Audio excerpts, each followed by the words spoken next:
অত জমে আসে না।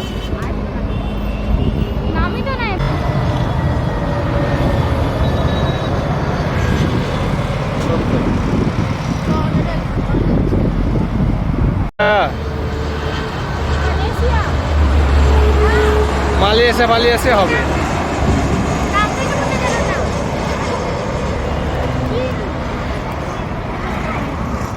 বসে রয়েছি, একটা মানে ফ্লাইট আসছে এবং বাহ, জাপান এয়ারলাইন্স বড় কত জাহাজটা, অনেকটা বড়, বিরাট বড় জাহাজ। এখানে ল্যান্ডিং অবশ্যই নেমে গেল। এই ল্যান্ড হলে ভরে ফেলবো, তাই আমার দাঁড়িয়ে আছি। আমার ভাগ নেই, আমার আসবে দূর থেকে লাইট দেখে ধরতে পারে।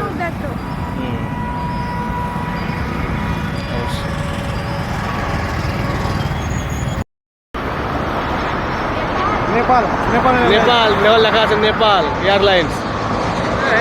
এটা বেশি দেখো ফ্রেশ, একদম বড় ফ্রেশ, প্রচুর বড় বড় বড়। যত সব ঠিকঠাক নেই চলে পারে, তাহলে আবার উড়িলাম ফ্লাইট। মানে গ্রিন আছে না, গ্রিনের পরে গ্রিনেই তোমাকে নামাইতে হবে, ওদের এরিয়া আছে না। কেন তারপরে হয়ে গেলে তখন ওই মানে এয়ারপোর্ট থেকে বেরিয়ে চলে যাবে, জি কন্ট্রোল করতে পারবে না ফ্লাইটকে। এই দেখো নামছে, এই দেখো ইয়ে ইন্ডিগো, এই দেখো দেখো এমন লাগছে যে আমাদের সাথে সাথে। হ্যাঁ, কত স্পিডে যেছে শালা, হ্যাঁ প্রচুর স্পিডে যায় না। ওরা যখন মাটি ঠেকায় তখনই তো 90 থেকে 100 স্পিড, 100 উপরে স্পিড থাকে ওদের। তো দেখতে পাবো না টায়ারে কিভাবে ধুঁয়া বেরিয়ে যাচ্ছে, মাটিতে ঠেকা মাত্র ধুঁয়া উড়ে।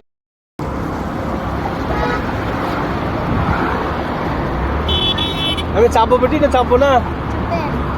চাপবো। লক আছে যে एयरपोर्ट फ्लाईओवर हेवी।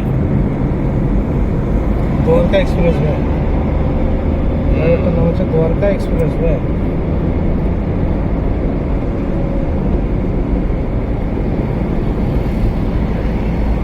দারুণ সুন্দর জায়গা, কিন্তু এই ফ্লাইওভার দিয়ে আমাদের জাহাজগুলো কীভাবে নামা হয় সব দেখা যাবে।